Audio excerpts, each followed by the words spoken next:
Ilang taon ka nung una kang lumabag sa batas? Oh, ganyan talaga ang tanong ni Senator Marcoleta, mga kababayan, dito kay Senator Robin Hood Padilla. Pero hindi pa sila, mga kababayan, na nagdebate talaga. Mga additional inputs lang, mga kababayan. Itong ginawa ni Senator Marcoleta sa makatuwid, in support pa nga dito sa panukalang batas ni Senator Robin Hood Padilla, mga kababayan, na ibaba ang edad ng pananagutan from 15 na gusto ni Kiko Matching Pangilinan, mga kababayan, to 10. Yun pala, mga kababayan, mayroong pinaghuhugutan si Senator Robin. Kaya nasabi niyang 10 dahil alam niya, mga kababayan, nung siya ay 10 taong gulang, base doon sa tanong ni Marcoleta na ilang taong gulang ka nung una mong nilabag ang batas, ay 10 pala! 10 years old pala si Senator Robin Hood noon, mga kababayan. At anya, sa tingin niya, mayroon na siyang discernment noon na mali itong ginagawa niya. Kaya nga lang, mga kababayan, nakakalusot siya dahil malakas ang kapit niya gobernador ang tatay niya. Sabi ni Robin na kung nung 10 taon gulang pa siya, mga kababayan, ay napanagot na siya, malamang sa malamang hindi daw siya makukulong sa bilibid, mga kababayan. Kaya pinupush niya ngayon na etong mga batang nagkasala, heinous crime lang, mga kababayan, ng 10 taon gulang, ay makulong na talaga sa selda. Hindi lang makukulong sa bahay pagbabago, mga kababayan, bahay pag-asa na in 1 year makakalabas na. Yan ang batas ni Kiko Pangilinan na gustong amyendahan ni Senator Robin. Panoorin niyo po, ha. Mr. President, Your Honor, alam po ba ninyo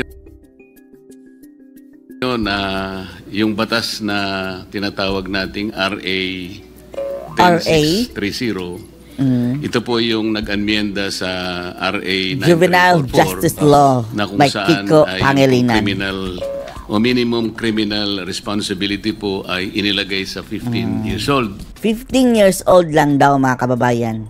Ano ba yan? Third year high school. Ano ba yan? Third year ngayon, mga kababayan? Nalilito na tayo. Grade 6, 7, 8. Grade 9. Pero third year high school na po yan, mga kababayan. Diyan pa lang po daw pwedeng makulong, mga kababayan, ang isang batang kriminal sa selda. Alam din po ba ninyo na ang naging basihan kung bakit ito po ay nailagay nga sa 15 years old, ito po ay hinugot sa mga magkakaibang pamantayan mismo ng United Nations. Sila hindi nagkakaintindihan. Halimbawa po, yung UN Standard Minimum Rules for Administration of Justice. Ito ang tama, mga kababayan, di ba? Pagdadala ka lang ng index card, mga kababayan, isusulat mo lang yung mga key points at mga topic nyo. Tapos, yun talagang sasabihin mo, lumalabas mismo sa sarili mong bunganga. Sa sarili mong utak, hinuhugot. Hindi kagaya ng ilan, mga kababayan, na lahat ng kanilang sasabihin, written. Malay ba natin kung sila ba ang nagsulat o hindi? Ito si Marcoleta, mga kababayan, si Senador. Index card lang, mga kababayan. Genuine ang kanyang opinion at mga inputs na nilalabas dyan. O yung Beijing Rules, yun po walang specific age yun. Yun namang UN Guidelines for the Prevention of Juvenile Delinquents, yung Riyadh Guidelines. Hindi pare-pareho. Sa mga tweet yun pong 15 ay wala naman talagang basihan Pwedeng 8, pwedeng 9, pwedeng 10. Ang pinag-uusap. Anong basihan ni Kiko Matching Pangilinan, mga kababayan, na 15? Dahil ang concern ni Robin, mga kababayan, kaya gusto niyang ibaba sa 10, mga kababayan. Napakaraming mga batang mga kriminal, mga kababayan, na below 15. Yung mga 13, mga kababayan, na mayroon silang pinatay na kapwa din ng mga bata. Mga high school na yan siguro. High school na. Criminal minds na, mga kababayan. Ang nangyayari sa kanila, nilalagay lang sa bahay pag-asa, mga kababayan. DSWD. And then, after 1 year, karamihan sa kanila nakakalabas. At uulit na naman. Kaya gusto nilang ibaba, mga kababayan. Pero kalakip siguro niyan, mga kababayan, if ever lang, suggestion lang, napapasayan na panukalang batas na pwede nang makulong sa regular na selda ang itong mga bata. Gumawa kayo ng juvenile, penitentiary. O extension lang, mga kababayan, na mga selda para sa mga bata. Huwag niyong ihalo doon sa mga adult. Dahil lalong tutubuan yan ng sungay. Isalin nyo sa inyong batas ang paggawa ng additional prisons. Extension lang para sa mga batang kriminal. Usapan po kasi dito in the final analysis, Mr. President, ay yung kapasidad ng isang bata na gumawa ng isang karumal-dumal na krimen. Kung kaya niya, kung meron siyang kapasidad na maintindihan niya ang pagkakaiba ng mali at saka yung tama. Iyon ang ating pamantayan. Sa makatwid, kung yung bata, kahit na 7 taon lang, Pero masyado pang bata yung 7 siguro, no? In a rare, siguro mga kababayan, instance, makakagawa ng heinous crime ang 7 years old. Pero nangyari na yan sa ibang bansa mga kababayan, yung kapatid na sanggol, ginurgur mga kababayan ng sariling nung 7 years old or 8 years old ba yun? Pero ewan lang natin, 7 years old, masyadong bata pa siguro yun. Pero nangyayari mga kababayan. Pero ang tinutumbok nila mga kababayan etong pag-amenda na gusto ni Robin Hood Padilla ay para lang sa heinous crime. Yung mga karumal-dumal na krimen mga kababayan. Kapag yung mga ordinary crime, like example, nagnakaw lang, di ba? Common yan sa mga bata. Hindi applicable puro mga kababayan. Yun lang mga karumal-dumal na krimen. Konti lang naman yan mga kababayan Pero dapat i-address. Dahil marami naman talaga mga kababayan, mga bata na ito yung mga paglaki, mga killer mga kababayan.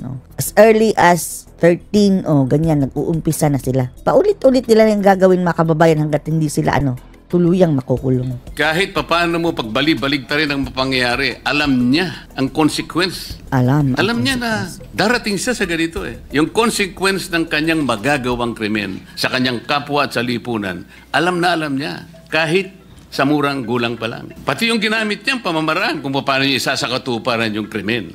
Isinasangkot din yun Yung lawak nung consequence na kanyang nagawa, isinasang-alang-alang yun Pero sa 7 years old, mukhang malabo pa yan mga kababayan. Example lang naman yan ni Marcoleta. Kapag may ganyang bata mga kababayan na 7 years old pa tapos ganyan na criminal minds, delikado rin yan paglaki. Doon sa discretion na pinauunawa sa atin ng Korte Suprema sa pamagitan ng paggagawad niya ng guidelines. At ang pinakamahirap po, Mr. President, Your Honor, alam po ba ninyo, ang magpapatunay na yung bata na gumawa ng karumal-dumal na krimen, o yung tinatawag nating heinous crime, ang burden of proof yung Estado. Ikaw ang magpapatunay na mayroon siyang discretion. Kapag nagkamali ka ng paglalatag mo ng ebidensya, absuelto yung bata. So nakapataw po, Mr. President, sa pananagutan ng Estado, kung ikaw ang prosecution, ikaw ang dapat sana patunayan ng bata, wala pa po akong discretion Ang totoo niyan, hindi ko po kayang timbangin. Hindi ko po talaga alam na ganito po palang mangyayari. So sasabihin ng korte ngayon, walang discretion ito. Ligtas na naman siya. Ngayon, tutulong po yung social worker. Doon, hindi natin alam kung anong pamantayan na gagamitin ng social worker. Hindi po natin sinasabi, Mr. President, Your Honor. Ang tanong mga kababayan, trained ba itong mga social worker para sa ganitong mga kaso? Well established ba mga kababayan itong ating mga, anong tawag dyan? Mga bahay, DSWD, bahay pagbabago, rescue house? Baka pati dyan, nakukurakot ang pondo mga kababayan. Kaya, pinapakawalan na lang. Yan ang problema mga kababayan Ang mga tirahan ng mga batang sanang ni-rescue mga kababayan, parang mga bodega. Yan ang reklamo. Parang mga bodega. Na wala pong kakayanan ng social worker. Ngunit napakarami pong isasaalang-alang dun para talaga mapagtibay mo na walang kakayahan talaga yung batang yun.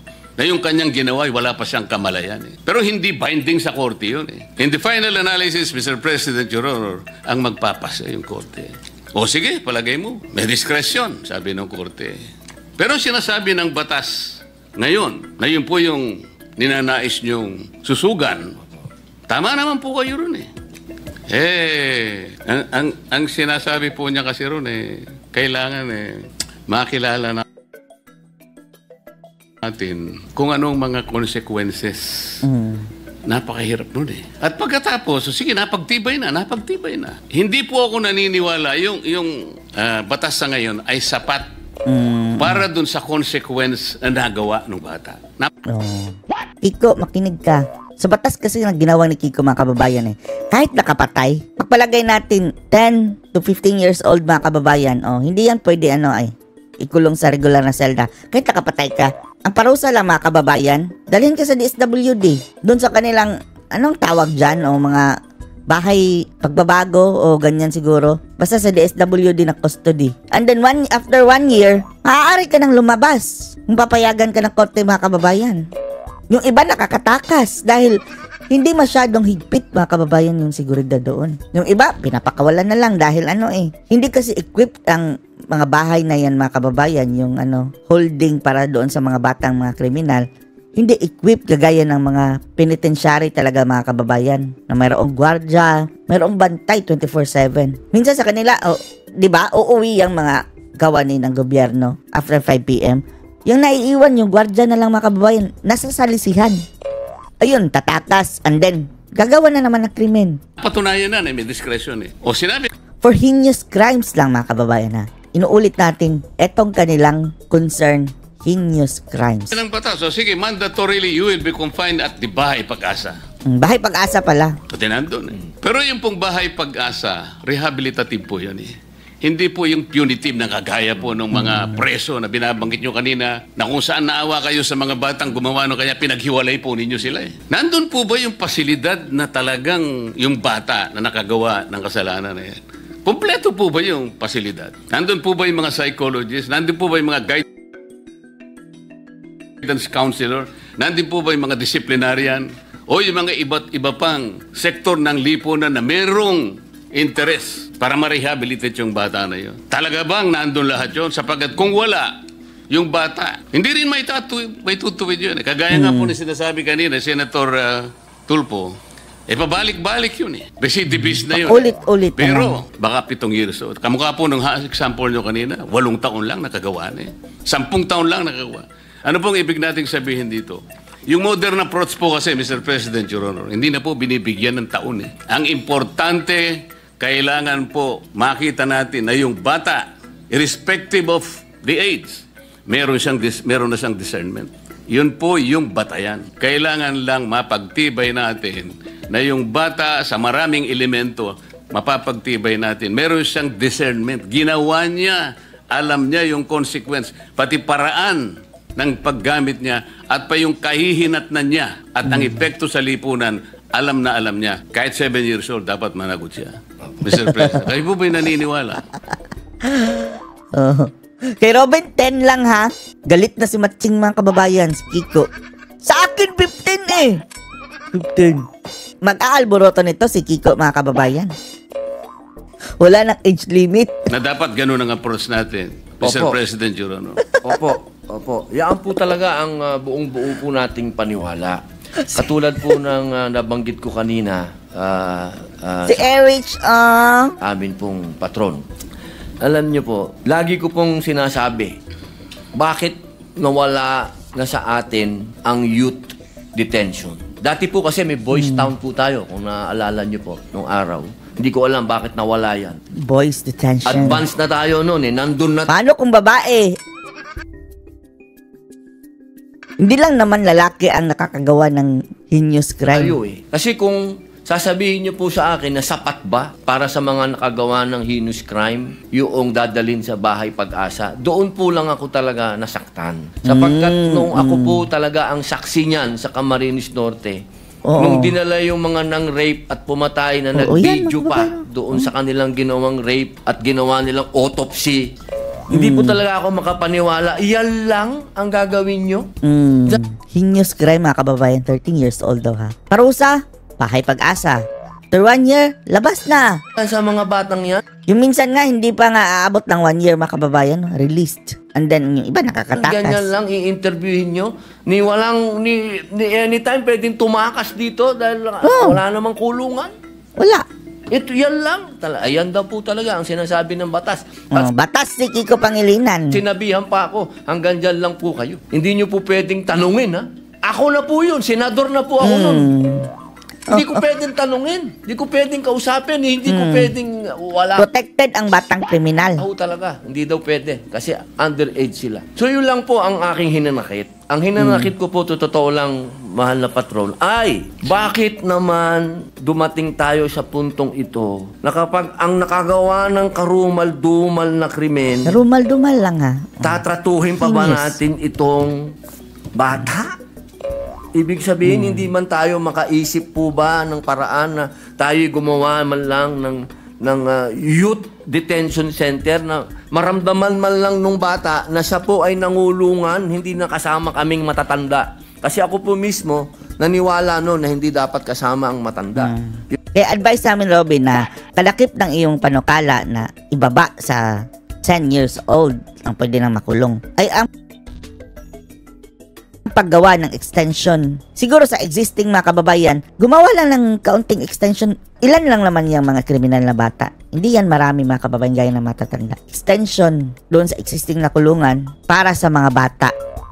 Nga lang, nung iniwan namin, nagpaluan, may patay. Ang sinasabi ko lang po, hindi pa rin mainam na itong mga batang to kasama pa rin ng mga matatandang bilanggo. Sana ang pag-usapan na natin ngayon, meron na tayong youth detention center na nandun po nakapaloob na yung sinasabi po nung na yung umiiral na batas na naando doon yung loob, yung rehabilitation. Dahil kung tatanungin din niyo po ako, nung ako po'y nangulungan, ako din po ang nagdala ng unang-unang therapeutic center sa loob ng Bilibid. Ibang usapin naman po yan dahil sa drugs naman po yan. Nabigyan pa po tayo ng award ng DDB dyan dahil tayo pong naggawa ng rehabilitation dyan sa loob at inabot po yan ni General Binarao. Ang ibig ko lang pong sabihin, naniniwala tayo sa rehabilitation. Pero bago tayo makarating sa rehabilitation, magbayad ka muna ng kasalanan mo. Hindi naman po pwedeng hindi ka magbayad ng kasalanan. Yun Kiko! lamang po.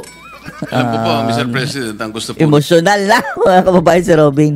Prior dito mga kababayan is nag-interpolate si Kiko Pangilinan mga kababayan. Grabe. Taas ang tingin ng sarili niya, Kiko mga kababayan. Taas noo. Tapos look down talaga mga kababayan. Yung tingin niya kay Robin parang nakaganyan lang Paganyan-ganyan pa. Ako mo nung parang ganyan mga kababayan na gesture. At pero may punto si Robin mga kababayan ha. Aminin mo na Kiko, bakit ayaw mo? O ewan na natin kung ayaw ba mga kababayan pero parang pumalag dahil siya ang may gawa eh. Sabi nga ni Tatay Digong, pinakabulok daw na batas sa ginawa ni Kiko dahil nagagamit ito sa sindikato. Aside sa nagagamit sa sindikato, nagagamit ng palusot ng mga bata na ang mga bata na mismo mga kababayan. Hindi natin sinasabing paslit talaga ha. Yung mga high school na mga kababayan below 15, sila na mismo ang parang sindikato na. Oh, lalong-lalo na dyan sa alam niyo na, Metro Manila mga kababayan. Ang daming ganyan. Yung bigyan ng diin ay makilala sana ng bata sapagkat nakagawa nga siya noon at meron nga siyang discernment mong gawin niya yon. Ay sa sarili niya mapanagutan niya yon. Opo. Baka sakaling kahit na sa murang edad niya, Mr. President, Your Honor, ay makapagsimula siyang maalala niya na ganun pala. Ganito pala ang magiging epekto para sa akin kung uulitin ko pa ang bagay na ito. Kasi ang nangyayari po... Pero para mabigyan ng chance sa mga kababayan, siguro hindi ganun ka-harsh ang punishment na talagang life imprisonment. Bigyan pa rin ng chance sa mga kababayan siguro na siguro ilang years and then bigyan ng probational release. Probational ha, pero hindi dapat 1 year lang mga kababayan gaya ng gusto ni Kiko Pangilinan. Siguro bigyan ng probational release after several years kapag heinous crime ha. And then babantayan na naman ng gobyerno no. Kung uulit, magiging sakit ng ulo na naman ng gobyerno. Balik ka sa kulungan. On probation ka. Sa ilalim ng batas, Mr. President, kaya mandatory po, dadalhin siya sa bahay Pag-asa. At pagkatapos ng isang taon po, mandatory rin gagawa po ng ulat yung social worker at doon ay pagtitibayin niya na maaaring okay na po ito, ayos na po ito, pwede na siyang ma-reintegrate sa ating lipunan. Doon lang po ba tayo nakabate doon sa report niya? Gaano po katotoo yung report niya? Kaya po tinatanong ko rin na Mr. President, kompleto po ba yung pros? Yung minsan mga kababayan, sige, sakit ng ulo natin yan. Bakit tayo ang parang pinaparusahan yan? I-release na yan. Yan ang mentalidad ng mga mga kababayan minsan, yung nasa bahay Pag-asa. Nung siya'y makarating doon sa unang araw hanggang sa ika 1 year niya doon ay talagang 365. lutong-luto siya na lahat ng kanyang pinagdaanan ay contributory sa pagiging isang mabuting tao na niya. Makapagsimula siya, makabalik sa mainstream ng ating lipunan. Hindi pa po yun ang inyong tinutukoy, Opo eh. Mr. Yun po President, ang- Your Honor. Opo eh. Yun po yung, alam niyo po kasi dapat bata pa lang, alam na niya yung accountability eh. Kung ano yung ginawa niya, dapat alam niya na. Nasa magulang din kasi yan, Hindi mga dapat, kababayan. alam niyo, ito po sinasabi ko, hindi po sa ibang kaso ha. Sa ibang kaso naman po, doon po sa batas kasi pagka 6 years below, parang probation din naman po yun. Wala naman po akong kontra doon. Doon lang sa heinous crimes. Ulitin ko po. Doon lang talaga. Yan sa mga karumal-dumal, mga kababayan, ha. Lahat naman siguro tayo agree sa karumal-dumal, mga kababayan. Heinous crime. Mga pagpatay, mga kababayan. Any other crime, ititreat sila as bata, mga kababayan. Pero itong pagpatay, hindi na pwede. Hindi pwedeng palampasin. Karumal-dumal. Oh. Isipin nyo, kwentuhan lang ang puhunan mo pala. Pag ako'y pumatay ng tao, ng rape, na bata, ang mangyayari sa'yo, ang puhunan mo lang pagdating mo sa bahay pag-asa, kwentuhan lang. Wala kang gagawin, kundi makikipagkwentuhan ka lang doon sa lahat ng mga ibibigay sa'yo ng gobyerno, sa mga programa doon, pero hindi ka nagbabayad ng kasalanan mo. Eh, importante po sa lahat, yung magbayad ka ng kasalanan mo. Pagbayaran. Sa maintindihan mo na kailangan mong magbayad ng kasalanan. Paglabas nagtangka. na, uulit na naman, eh. Okay lang naman pala. Yun lang naman ang kailangan na hindi mo pwedeng lagpasan yun. Kailangan magbayad ka. Ginawa mo yan eh. Ang daming, yung mga batang hamog, mga kababayan. Addict na, bata pa. Addict sa rugby, solvent. Yung iba nagmamariwana. Hindi po bang malaman, Mr. President, nung kayo po ay unang nakalabag o nakagawa ng labag sa batas, anong taon po ba kayo? 10 taon po. 10 years old. Ano? Napakaswerte po ng intervention na ginawa ng ating bansa sa inyo sapagkat sa kabila ng maaga po ninyong Anong ginawa mo 10 years old? pagkakalabag ng ating mga batas. Hindi naman siguro heinous crime, no? hindi, malabong mangyari yan, mga kababayan. Wala sa ugali ni Robin na ano. Siguro, yung mga minor lang, mga kababayan na kasalanan. Ngayon po ay kausap ko na kayo bilang isang senador ng ating bansa. Hindi ba tama na kagaya po ng inyong inaasam, lahat po ng ganun siguro kamurang edad ng mga kababayan natin o mas murang edad pa sa inyo ay kung tinapatan ng Kaya pala mayroon siyang suggestion niya 10 dahil based on experience, mga kababayan. Sa tingin niya, nung 10 na siya, sapat na ang kanya pag-iisip. Sabi, no? Anong sinuha mo, Robin? mga intervention Nahuli ka ng pulis. ng mga reform at rehabilitation para sa isang bata, eh di sana lahat ng batang yun ay baka sakaling susunod sa yapak ninyo. Nagiging senador. Opo, tama din po. Saka, ma-share ko lang po, ano. Ano? Siguro Ito po, na. kung meron na po talagang sa panahon namin. Kasi ang nangyayari po kasi noon. Ano po ba yung panahon ninyo? No? Talaga pong maloko po tayo, patron. Talagang, Panahon na rin po ni Senador Tulfo yung panahon ninyo. ay, o hindi Lalong lukulok ko yun. Pero talaga pong, Dapat pa si Tulfo. meron naman po akong biography eh. Pag nabasa po nila yon, makikita po nila Ay. talagang na-involve po tayo sa murang edad. Kaya lang Ano po, yan? nakikita ko po yung Siguro rambulan, mga kababayan. Mahilig ito sa sundukan, sarili ko kasi dito. Kung nung murang edad, ako po ay nadisiplina na, baka hindi na po ako nakulong. Ang nangyari lang po kasi, dahil nung araw, dahil ako po ay anak ng gobernador, siyempre po, pag nakagawa ka ng kasalanan, para ka na ring may batas na, anak ni gobernador yan, wag nyo nang pakialaman. Exempted. Ganun po ang nangyayari. Kaya, habang ikaw ay nakalulusot, hanggang sa naging bata ka ng presidente nung araw, si Robin Padilla, bata yan ni Fidel Ramos, wag niyong galawin. Hanggang naayang ka pa uli, dire-diretso ka pa, hanggang isang araw, tinamaan ka talaga ng ayan na ang sintensya mo. Babayaran mo na yung kasalanan mo.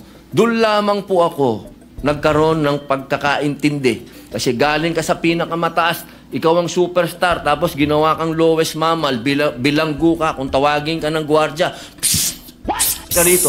Marirealize mo, boss. Marirealize mo, patron, na teka, kailangan kong magbago. Kasi pag hindi ako nagbago, ayaw kong tumagal dito sa kulungan. Yun lang naman po kasi yung tamang paraan ng rehabilitasyon. Kasi kung babalikan ko po nung araw na nakalulusot ako, Boss, maniwala po kayo sa akin. Hanggang nakalulusot yan, patindi ng patindi.